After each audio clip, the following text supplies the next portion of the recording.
Hi, Chico. I'm a bit wary of you, Chico, I must say. They might look happy, but these rare animals have been stolen, drugged, and sent far from home.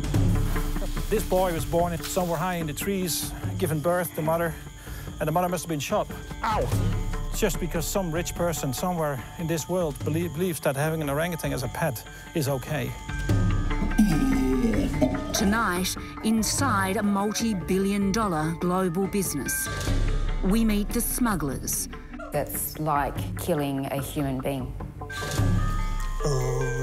And the campaigners putting their lives on the line. It's a well-oiled, very well-organized criminal gang. It's mafia.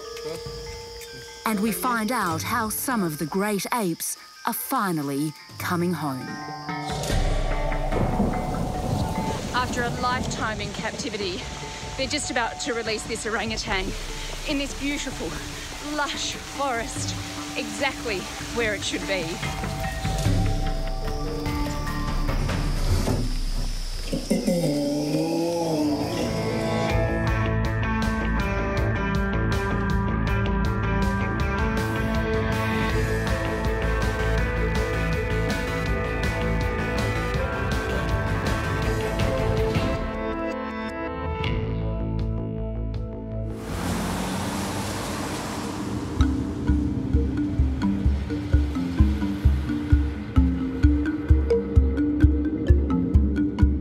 About 3 hours south of Bangkok on our way to film some babies. They're not just any old babies. These are orangutans that were stolen from a forest in Indonesia and discovered in the back seat of a Bangkok taxi. There we meet again. Okay, hi. Nice to see you again. We're at Kapatap Chang now, so. Great. Animal rights campaigner Edwin Wiek is taking us to meet them. Oh, yeah, here they are. Yeah, here they are.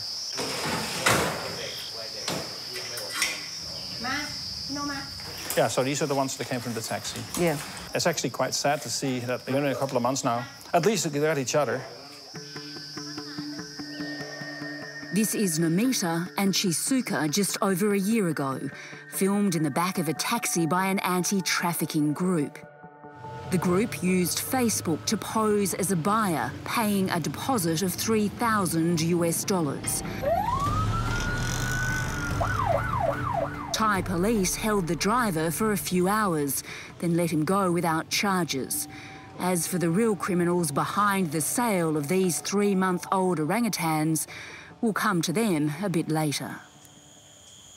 This is the surrogate mother? Yeah, this is the mama. You're the mum? A year on, the rescued babies have a new temporary home here at a government sanctuary. They're just 2 of many smuggled orangutans that end up in Thailand every few months, far from their jungle home in Indonesia. So Anne takes care of the 4 orangutans here. Sorry. And she just basically feeds them every day. So they still drink milk. They come and smell you now. Hello, baby. They look healthy. Yeah, they look okay. Yeah. Look okay. These 4 babies were all ripped from their mothers. What's the prospect of these guys going back to the jungles of Sumatra? Because they're young, there's a much better chance of them being repatriated back to Indonesia and going actually really to the wild, especially because they're Sumatran. So there's a good chance there's the political will there. They have a bond now. The longer animals are out of the wild, the harder it is to send them back.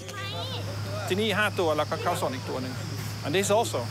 Harry's been here for 3 years. Harry! Harry, will you be nice, please? Harry was found in a public bus together with a Bornean langur and a Bornean gibbon, the 3 of them. So they were put on a bus in a box to be brought to Bangkok. They were caught in Hue Hin, so that's about half an hour from our center.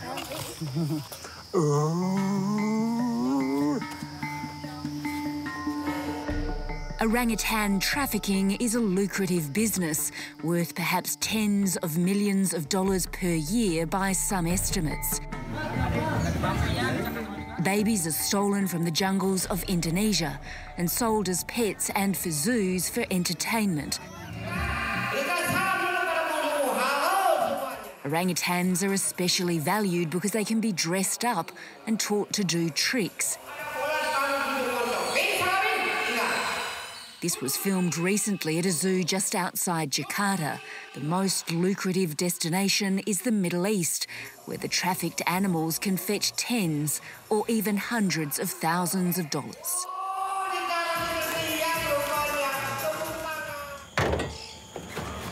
So this is the best way to get around, yeah?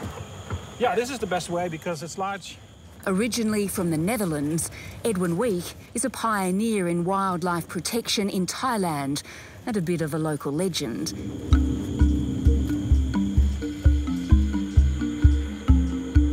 "18 years ago, he survived a serious car accident. Ever since, he's devoted his life to rescuing and caring for animals. He runs projects throughout Asia, including this refuge in southern Thailand. His work often brings him into conflict with authorities. I've been in jail several times because you're pissing off the wrong people. Illegal wildlife trade is very lucrative. A lot of people make lots of money, including some politicians or government officials in some cases. I've been pulled out of my car once at night by a couple of people pretending to be police who probably weren't. They could have killed me if they wanted, but they didn't. Basically, it's shocking. Mimi! Mimi! Ooh! Where are you going, Mimi? Where are you going? Whoop! Whoop!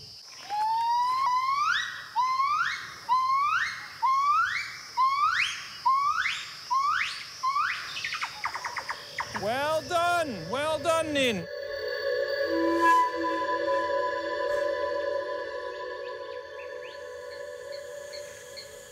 You see, this is not what I would suggest as a normal habitat for orangutans. No.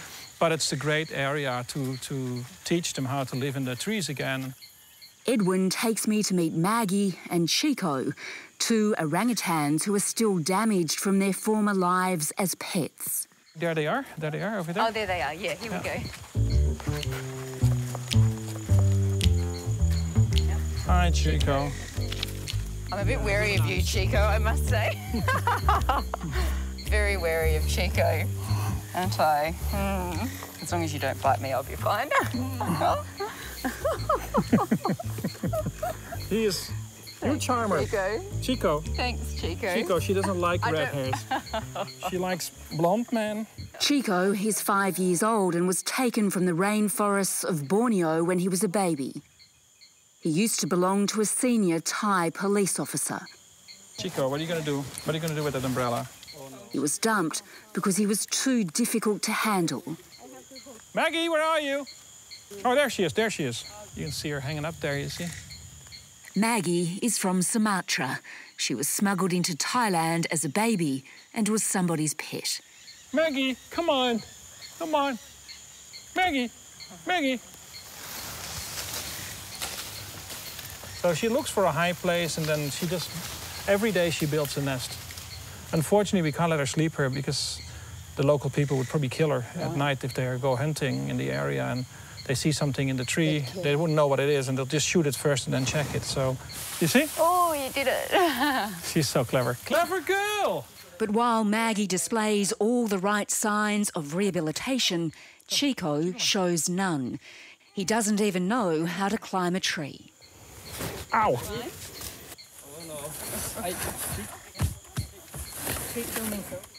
If you realize that this boy was born in the jungle of Borneo, somewhere high in the trees, given birth, the mother must have been shot.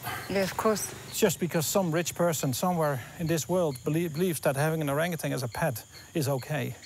You can see in one view here the boy being completely wasted by humans against a girl who has found her kind of freedom again and is living a much more natural kind of life.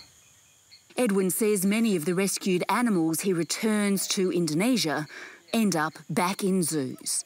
So they're just caged again? First caged again, so I find it utterly disgusting that the Indonesian government is not keeping its promise that the animals that were confiscated in Thailand and repatriated back to Indonesia were put into proper rescue facilities to be at least rehabilitated to some kind of social life with other orangutans in the semi-wild, but even better, back to the wild.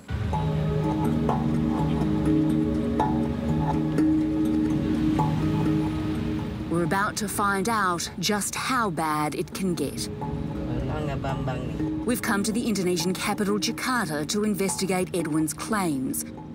And after repeated requests, we've finally managed to get inside a government-run animal rescue centre. Thank you very much. I know it's late. To see a male orangutan, Jono, who's been caged here for 5 years after being confiscated from a local group that kept him as a pet. You here? We hear him before we see him.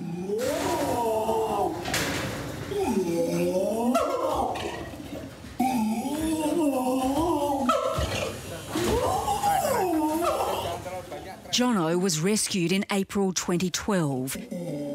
He's been in this cage ever since. This has just been so incredibly confronting to see the animal caged like this huge orangutan caged in this cage behind me for 5 full years. He's obviously distressed. It's been... there's just no words. There's no words. We're told Jono will finally be taken to an orangutan sanctuary sometime this year, but he'll still need to be caged. At 15 years old, he's huge and now dangerous. Orangutans can live for up to 60 years in the wild, but for him, rehabilitation is no longer an option.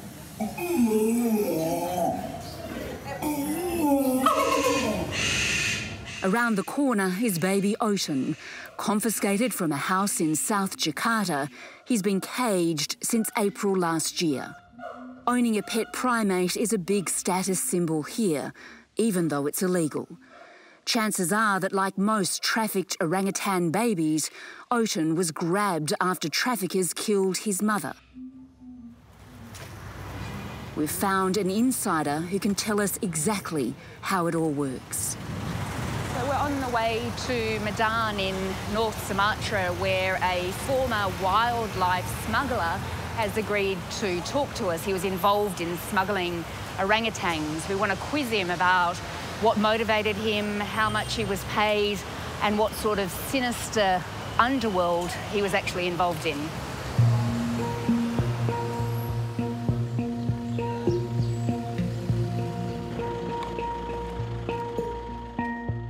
Driven by guilt, he's now an informant for Scorpion, an anti-wildlife trafficking unit based in Indonesia.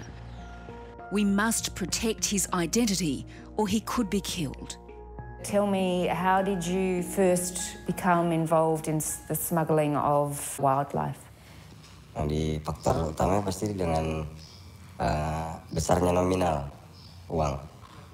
He would pay a local tribesman the equivalent of $50 Australian for a baby and on-sell it to a middleman for around $2,500. He was selling around 3 orangutans a week. So I want you, if you could, describe to me in detail how the hunter gets the orangutan off the mother. Setiap dia hinggap, itu dipotong pohonnya. Jadi dia melompat ke satu lagi, itu dipotong sampai dia mentok, baru dilempar jaring. Setelah itu induknya itu dipukul atau ditembak, dipukul pakai kayu. Udah istilahnya sekarat, udah nggak bisa apa-apa, baru bayi tadi diambil. His orangutan smuggling career ended after one last traumatic kill. Matanya udah kejam, dia langsung seperti manusia, ngeluarin memeras susunya tadi untuk anaknya tadi, dan kemudian posisi udah ada sekitar 8-9 kali pencetan, tapi memang udah ada air susu dia tadi, langsung nggak sadarkan diri, posisi udah mati. Dari situ saya berhenti untuk memegang orangutan. And according to you and your view of orangutans, that's like killing a human being. Situ ya masa ya gimana, seperti ya bagaimana saya kembali ke diri saya sendiri, bagaimana kalau ini terjadi sama saya, dipisahkan sama anak.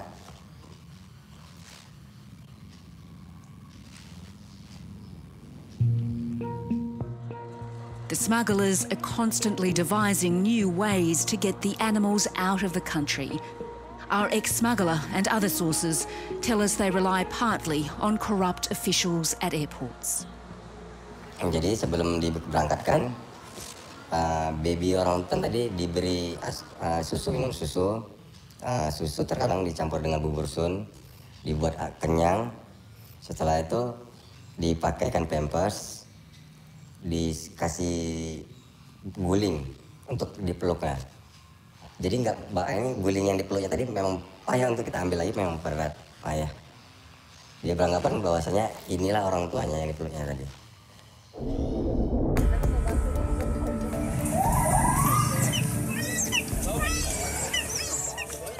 It's not just orangutans that are in demand. This baby gibbon was discovered a few months ago in the Jakarta home of a wealthy Indonesian who wanted it as a pet. We've seen it all. Pilots, cabin attendants being used to smuggle stuff because they can eventually put whatever they want on the plane anyway. We've seen diplomats using their diplomat suitcases to smuggle wildlife or parts of wildlife. The Chinese are notorious for it. They do it all the time from Africa. It's all possible. It's a well-oiled, very well-organized criminal gang. It's mafia behind it.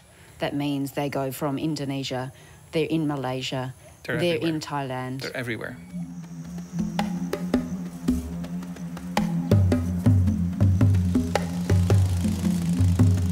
Some smuggled orangutans do get a second chance. We've come to East Kalimantan on the island of Borneo to see how the rescued animals are reintroduced into the wild. Borneo is one of the most heavily forested areas left in Indonesia, but with only 50,000 wild orangutans left, they're critically endangered. It's even worse in Sumatra, where it's believed there are only 6,500. They're the only two places in the world where wild orangutans live, and they're in danger of dying out due to habitat destruction and the illegal pet trade.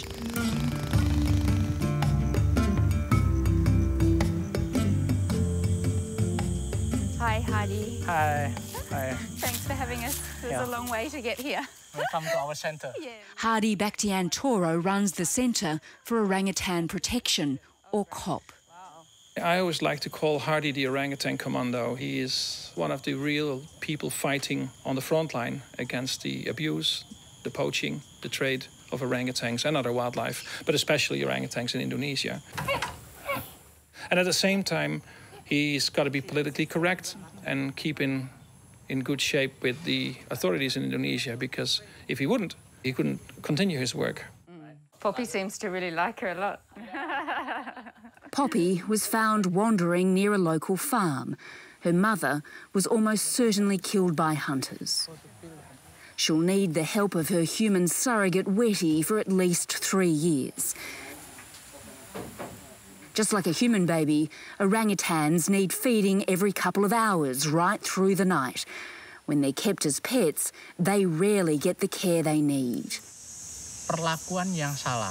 Misalnya dikasih makan mie goreng atau dikasih nasi, itu salah perlakuan. Yang ketiga adalah perlakuan yang buruk. Harusnya dia digendong, didekap dengan merasa aman, dia hanya ditaruh dalam kardus atau di dalam tas.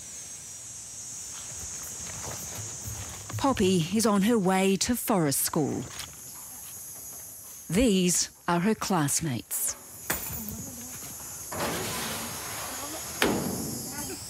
Let's go. Here, they'll very simply learn to be orangutans, to find their own food in the jungle, to climb, to be wild. Nangis, she's crying. Oh, she's crying to come. Going. Poppy is the least brave in the class, but they'll all have time to learn. They'll remain here for at least another 5 years before being released into the wild. Itu juga takut naik pohon. Mereka nggak ngerti naik pohon itu seperti apa. Jadi kalau ada orangutan, kita taruh di atas pohon, meskipun hanya 1 meter, dia akan nangis. ketakutan. Jadi kita harus ikut naik pohon. Dia naik pohon, dia mulai pintar naik pohon ke lebih tinggi lagi. Ketika dia nggak bisa turun, kita harus naik ke atas menjemputnya.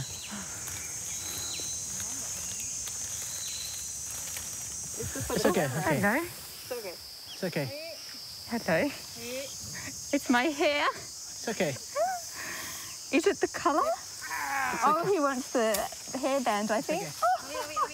Once they've matured and have reached a state of semi-wild, it'll be time for the next step, a pre-release island and no cages for a while.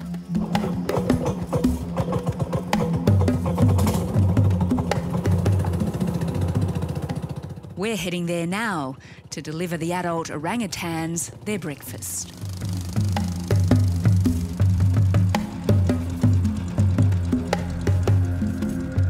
The alpha male Hercules was rescued from a decrepit university zoo in 2015.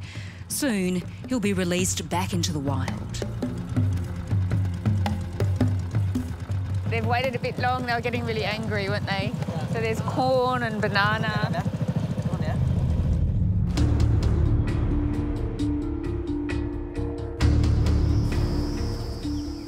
This is Oki. He's about to be set free after spending most of his 15 years in some form of captivity. We're lucky enough to be able to film with Hardy and his team as it happens. Akhirnya bisa kembali ke alam bebas. Ini sebuah mungkin pengalaman hidup yang luar biasa bagi dia. First, he has to be sedated.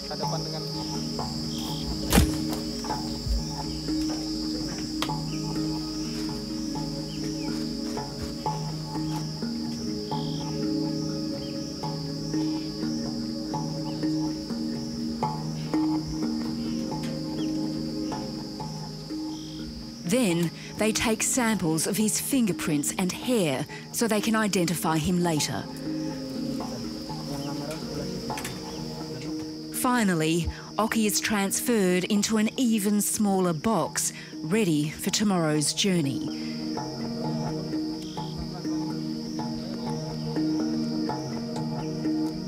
It has to be small so he can't move around and hurt himself or us.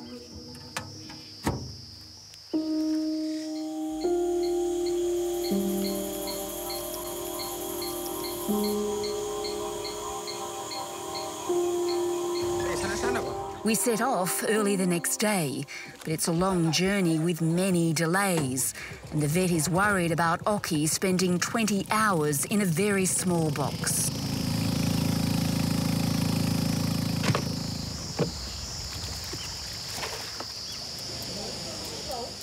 Stres ada tetap sedikit, tapi sampai saat ini karena dari selama perjalanan kita jaga dari kondisi temperatur kandang dan segala macamnya, kita usahakan tetap tidak dalam kondisi yang sangat panas atau sangat dingin. Ditaruh di sini karena perjalanannya juga jauh, prosesnya lumayan jauh, jadi mau nggak mau dia harus lama di sini. Dan tugas dari saya sebagai tim medis adalah untuk tetap menjaga kondisinya tetap.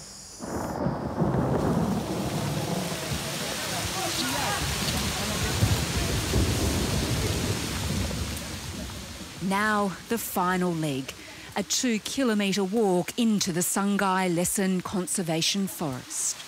So we've just actually crossed a river. We're having a few issues with our camera, which is fogging up. So it's a really hard thing to film actually, but it's really quite incredible. What a special moment. After a lifetime in captivity, they're just about to release this orangutan in this beautiful, lush forest, exactly where it should be.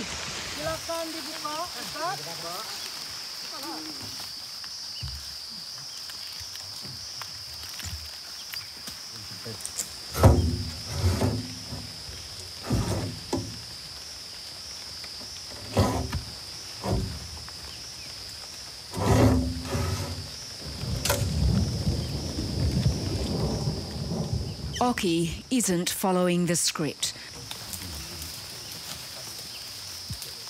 Normally, orangutans, a solitary animal in the wild, move quickly away from humans and climb a tree. Sebenarnya itu di luar rencana bahwa harapan kita adalah dia tidak kembali memutarbalikkan badannya dan melihat orang. Tapi ternyata ya seperti itulah yang terjadi karena memang dia adalah orangutan dari ex-rehab. We leave. All alone now, Oki returns, unsure of what to do or where to go.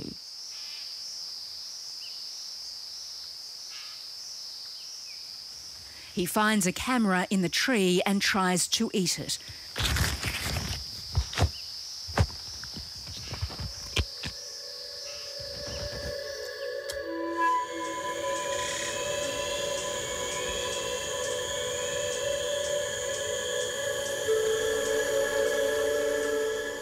It's a new day.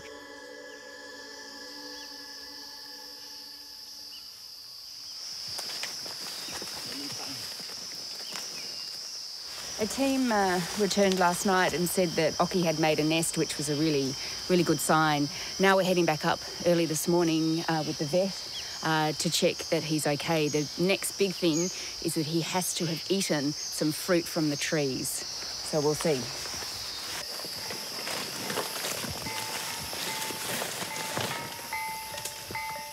For now, he hasn't gone far from where he was first released.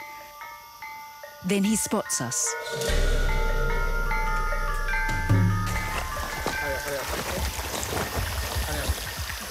So it seems to be following us down the river. So the vets just told us to hurry up and get away from it. So probably not ideal. For our own safety, we have to leave the path and head through the dense rainforest. Dia juga tampaknya terganggu karena kita terlalu ramai. Karena dia tidak terbiasa melihat keramaian seperti ini. Jadi kondisinya ada dua, dia lapar dan terganggu. Eventually, we shake him off. For Oki, there's a good chance it will all end well. Sadly, he's the exception. Those government officials in Indonesia know very well what's going on. They know who the hunters are, they know who the traders are. Without help from the authorities, you wouldn't get these animals out of the country. And this remains a very dangerous game for those trying to expose the corruption.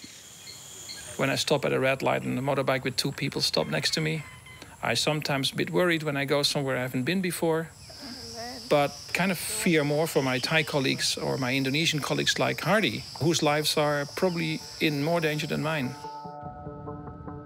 As for the smugglers who used Facebook to sell the babies in the taxi, it's business as normal.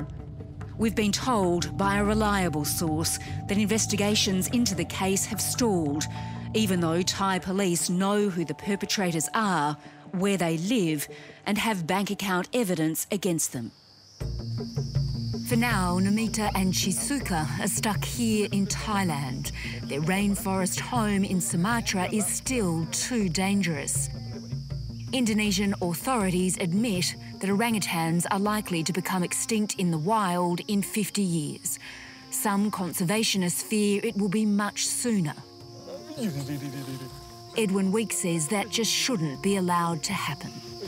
Whether they are influential politicians, government people, or just wealthy business people, hit them as hard as you can. They should be hit as hard as drug dealers and weapon dealers. That's what they really are. We'll make sure that these poachers are being caught, being told to stop, and hurt them too, because if it doesn't hurt, it won't work.